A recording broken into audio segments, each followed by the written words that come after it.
Sir, may we just have your reaction po dun sa sinabi ng Supreme Court na kailangan daw po ng comment from you regarding dun sa medical bulletin ni Presidente? We will comment soon. We will follow the Supreme Court and provide a comment.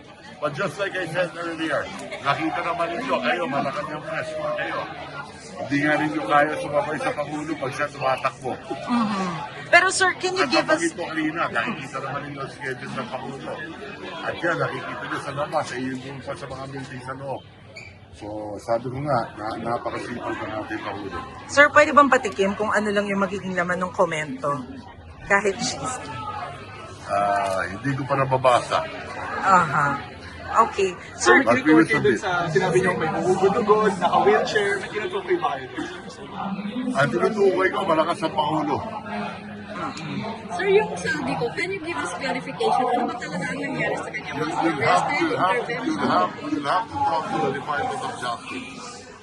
Sir, It is a justice matter, and Secretary Vida will be back in a few days.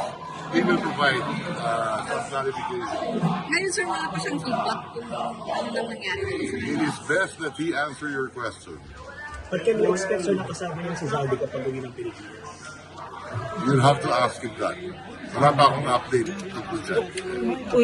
Sir, sorry, But be rest assured na gagawin ng ating pamahalaan ang lahat ng dapat magawa para maibalik si Saldico.